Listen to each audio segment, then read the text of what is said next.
Hey pals, welcome back to another video. In today's video, I'm on the 10.2 public testing realm, and I'm going to be showing you guys some of the changes to rogues. If you guys are unfamiliar, in the next season, the next big patch for WoW, basically every rogue spec, outlaw, asset, and sub is getting, I would say, somewhat a massive rework. So today specifically, I'm going to focus on the sub rogue changes. We're going to talk about the new spells, what's been reworked, and basically how to one-shot people, because what would a Palumor video be without the one-shot rotation, right? So what I've done is I've kind of jotted down on a notepad just a couple things on the sides to give me like reference points. But yeah, I mean, we could just dive into it. So, I mean, the first thing, all four of the rogue trees have been reworked. So that means the rogue general tree has been reworked, as well as each specs tree.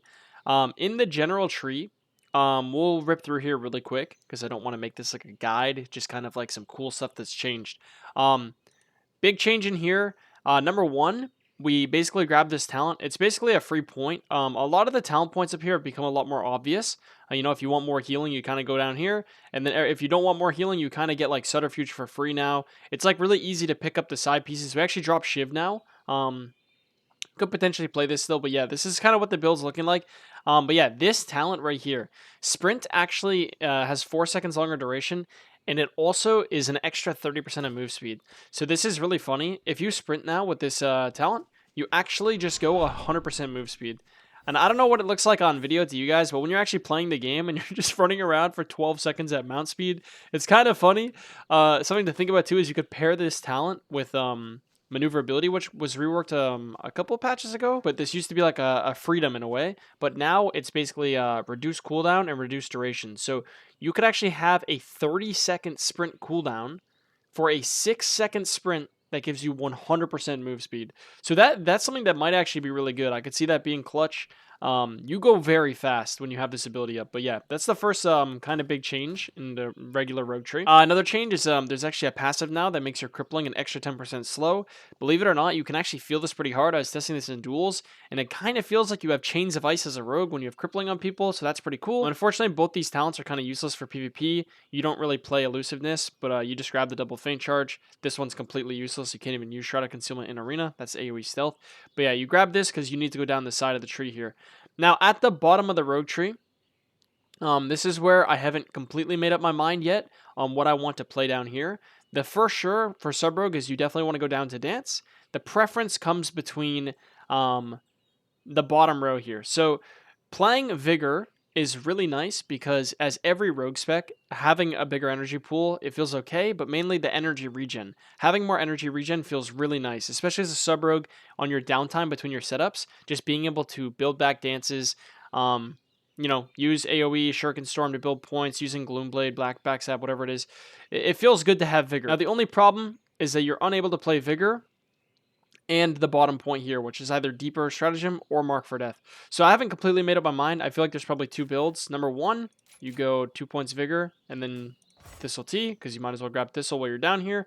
And then option two is you take the 2 in Alacrity, and then you go either Mark for Death or Deeper Stratagem.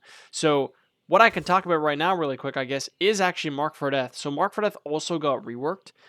If you guys have been a rogue for a long time, you obviously remember this was a 30-second cooldown, where basically you instantly get full combo points on your target, or you'd actually get 5 combo points, I believe, but it's reworked now. It gives you full combo points no matter what. So if you're playing this talent right here, Secret Stratagem, it'll actually give you 6 combo points, and it also makes the target take 15% more damage from your finishers for 15 seconds. So Mark for Death suddenly became kind of a sick spell. Pretty cool. It's going to make you do a lot of damage. On the flip side, you could also grab an extra combo point and just have 5% passive increased damage on every finisher. So Deeper Strat is also a pretty viable option. I think overall, Mark for Death's probably a little bit better and a little bit more viable in Arena. But the only thing, the only problem now is that the way you apply Find Weakness is going to be kind of weird. So if you guys are unfamiliar, Find Weakness is a really important part of sub-rogues. This actually used to be in the rogue tree, but now it's actually sub-rogues only. And this is basically when you use stealth abilities on someone, so when you cheap shot them or shadow strike them, it'll apply this, which basically gives them way less armor, right? So you're going to hit way harder when you have Find Weakness up. Now, if you Mark for Death kidney someone into a Gormaw, which we haven't got into yet, this is not going to apply Find Weakness. So opening with a Mark for Death kidney makes your rotation kind of weird. That's the only reason off the top of my head why I can think of Mark for Death not being super ideal. But outside of that, it's definitely really sweet. I currently have been just playing deeper testing, but I think overall the build that I'm going to end up playing has got to be this one with Vigor, and I'll just probably pick up Subtlety because it's the best way to spend a point. Alternatively, you could maybe drop Cold Blood and Subtlety and then maybe drop 1 point of Vigor and play one of these as well. Like, that's also another option. Like I said, this is just me showing you the changes, not exactly like a guide. I'm kind of making it a little guidey. But yeah, I've done a lot of testing with sub on the PTR, so I'm going to try to do my best to give you guys the most thorough info possible. Now we can move over to the sub tree, though. So lots of cool changes there. In the sub tree, kind of the same idea as the rogue tree. It kind of flows a lot better now. It becomes a lot more obvious what to take. Which is kind of good and bad. I would say overall it's kind of nice when the tree's like this. You know, if you look over here, this kind of goes down towards like AoE. There's like an AoE kidney shot. Believe it or not, it's probably really bad in PvP. People have been freaking out about it. This is probably useless. It makes your kidney a 40-second cooldown. Probably not worth it at all. But if you look down the right side here, you can see it kind of goes more into like PvE talents. You know, these things are all kind of like AoE PvE. And then over here, this is also kind of PvE, and then these ones are like okay, but it's a lot easier to make up your decision on what you want to pick up. Now, something I'll talk about in the sub-rogue tree right away is you'll notice I'm not playing Secret Technique. I know a lot of people have mixed feelings about this talent. After testing on the PTR, this does still do a bit more damage than like a Cold Blood Eviscerate, but since we're playing Finality now, if you do a Finality Eviscerate with Cold Blood, the damage difference between a Secret Tech and a Cold Blood Evis is very negligible. It's very close. So you don't really need to play Secret Technique. It's kind of preference. I would say it kind of depends on the comp you're playing. If you're playing a comp where you find yourself needing to not break CC a lot, probably don't even play Secret Technique. And if you're playing something where you can just go ham and AoE, maybe like some RPS or like Rogue Boomy, then you probably just play Tech for the max damage. But yeah, it's more of a preference point now. In terms of the rest of the tree, a lot of it's pretty similar. There's actually a really weird talent where symbols can give you a haste buff here. Haste is completely bad for sub-rogue. I don't know why this is even a choice node. Not too sure about that. But I'm just kind of skimming through, and then I can go over some more stuff. But yeah, so right here is another big rework. If you guys remember, there used to be in Shadowlands, I think it was a conduit, and then in Dragonflight, it was just a base talent or something like that. But yeah, Perforated Veins got reworked, and this is actually a pretty big rework to the toolkit. So what this used to do is when you would Shadow Strike several times, it would increase the damage of your next Gloomblade. Now, when you Gloomblade or Backstab 5 times in a row, it actually increases the damage of your next generator by 50%. So this is really important, actually, because playing Sub-Rogue in patch 10.2, you're definitely going to play around this talent. It's going to make your Gormaz bite hit really hard. So yeah, this is like a huge part of the rework. This is going to make you have a lot more burst in your setup. So yeah, I would recommend using like a Tell Me When to track this in the next patch, or just be very aware of this buff. Definitely an important thing to look at. Quickly, just touching up over here. Sepsis is really awful. I tested this. It does 0 damage. Don't even try. This talent kind of fell off. It got nerfed, and it wasn't really that good in the first place, and you don't really need it anymore to get down in the tree. So kind of skip that. Flagellation, tested for like a millisecond. Doesn't seem too good. Probably more potential than Sepsis if you want to test around with it. But yeah, I don't think it's too insane.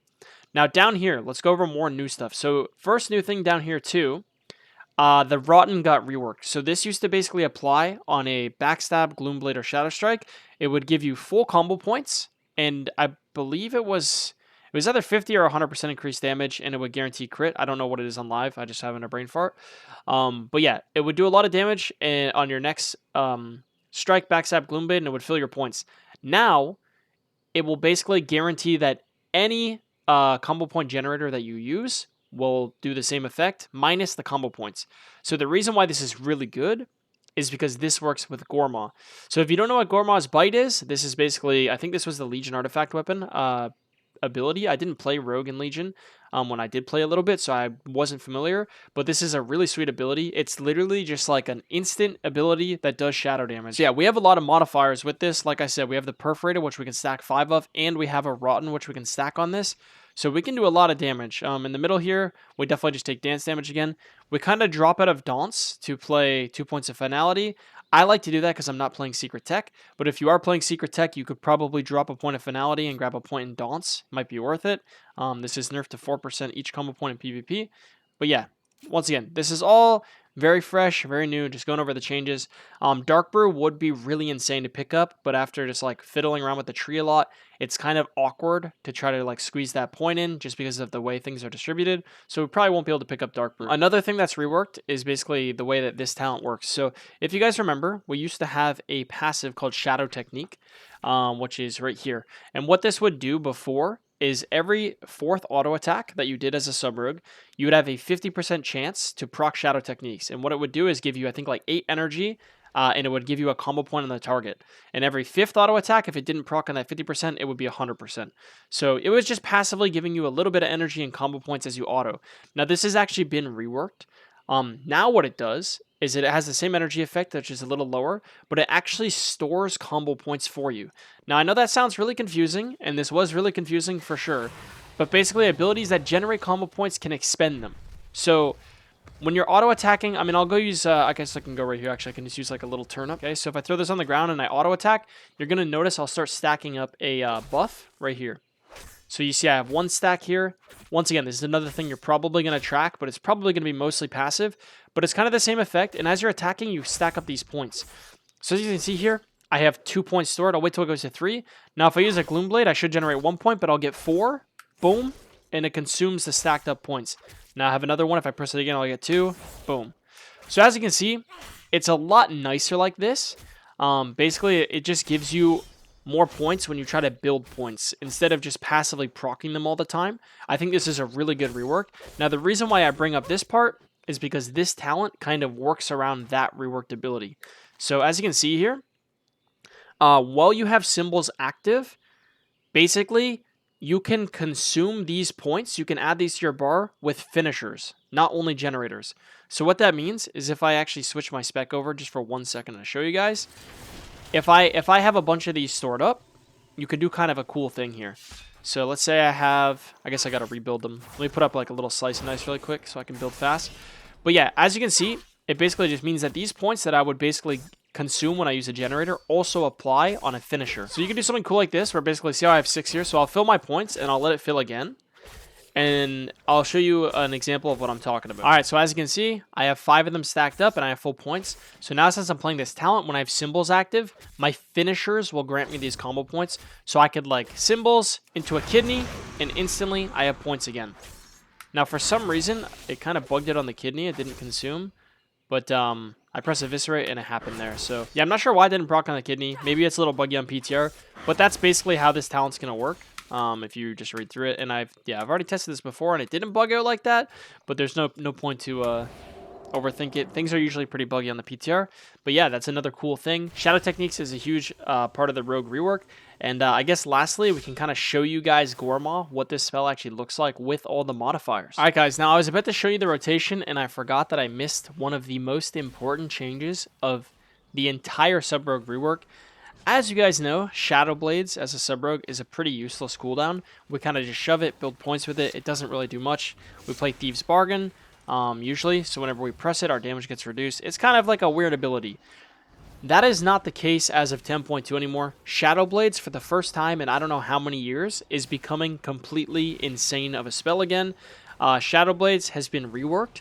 It is now, instead of only modifying your building, your combo point generators, it now makes every single attack that you do, every ability, do 20% more damage. And also for 20 seconds, every single generator that you use gives you full combo points. So since I'm playing Secret Stratagem and Deeper Stratagem, every time I press any generator with Blades up, I get 7 combo points. Alright guys, so on the PTR, showing you kind of like what the burst will look like. Step number 1 is you want to stack Perforated Veins 5 times. And now if you can eviscerate before the setup and have 5 stacks of Perforated, that's good because you're going to proc your Finality. You'll have an empowered eviscerate. And also you'll have 8 seconds of 8% increased shadow damage, which is going to affect your Gormaws. So that's really sweet. Now if you cannot do that, if you cannot modify your eviscerate before, then what you're going to do is you're going to cold blood your second eviscerate in the rotation, which is fine because you're going to eviscerate many times. So I'll go ahead and I'll show you what the rotation will look like now. First, I'll tell you what it is. So you're going to basically Shadow Blades, Dance, Cheap Shot. You'll have full points from this. Now, if you have Finality procced and Deeper Daggers, you're going to Cold Blood Evis. If not, you're just going to regular Evis. After that, use symbols into a Gormaz. This is going to fill your points again because of blades again. And now once again, this is where you either use or don't use Cold Blood on your Eviscerate. And then after that, you're going to re-cheap shot into another max Eviscerate, and then re-cheap shot again into another max Eviscerate.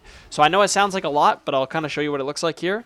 I don't have a pre-Eviscerate up, so obviously I'm not going to Cold Blood the first one. So yeah, we're going to Blades, Cheap, Dance, Avis, Symbols, Gorma, Cold Blood, Avis, and then we're going to re-cheap, max Avis again, re-cheap, max Avis again. And obviously it looks like kind of nuts. This is also on a target that has like the tier set gear on, so it's very tanky on PTR, and also has a Spore Cloak that I just killed 100-0 through. So these are all things to keep in mind. Like I said, Secret Tech does do a bit more damage, so I can go ahead and show you guys what that looks like too. Really quickly, if you do want to pick up Secret Techniques, there's a couple ways to grab this talent. You can drop Weapon Master and grab it, and that's fine. That's usually what I like to switch out, but I think everything else for the most part is pretty reasonable with where it is in the tree. I think that's probably the easiest thing to adjust if you want to grab it. And then, like I said, since I'm not going to be cold-blooding my Eviscerate, I'm just going to drop a Point of Finality and also grab Daunts. And this is what the Secret Tech build would look like. Alright guys, so now I'm going to show you what the burst will look like for Secret Tech. So once again, we're pre-stacking Perforated Veins 5 times. Always want to do this ideally, unless you're opening from stealth in the start of the game. But yeah, this is going to greatly modify the amount of damage that happens when you do your Gormaz. Yeah, I'll go ahead and show you the rotation now. So for the Secret Tech, now we're playing Daunts. So we want to send it a little bit late, ideally, to do the most possible damage. So our rotation is going to kind of look like this. We're going to Blades, Dance, Cheap Shot. That'll give us 2 stacks of Daunts. And then we're going to Eviscerate. This is going to proc Deeper Daggers and Finality. So that'll be really sweet. Then we go into a Symbols, Gormaw. And we're actually going to Cold Blood Tech with those points into a Restun. On your Restun, you get full points again. So you Eviscerate. And then you can restun one more time for an Eviscerate. And this should be a lot of damage, basically the most possible damage. Hopefully I don't mess this up. So here we go. So, just come out of stealth actually. So, Blades, Dance, Cheap, Avis, Symbols, Gorma, Cold Blood Tech, and then I can re-cheap shot into an Avis, and I can re-cheap shot again into another 7-point Avis. So as you can see, when done correctly, Secret Tech definitely... I don't know what it looks like from viewer perspective, but it definitely feels like you do a lot more damage. But it's not enough that it's worth playing if you're playing a comp like Rogue Mage where you're constantly trying to not break CC. It's probably better to just play around 2 points of Finality and just dropping Tech for Weapon Master like this. And I think this is what I'll probably do for the most part. But yeah, that's basically it for the rotations. iPass is going to wrap up the video today. Like I said, there's also been a lot of reworks to Outlaw, and there's been some changes for Asa too, some crazy stuff for Asa actually. I'll probably make some videos on those, so if you guys are excited about that, make sure you leave some love in the comments, and thank you so much for watching another one of my videos. I'll catch you guys in the next one. Have a great day. Peace.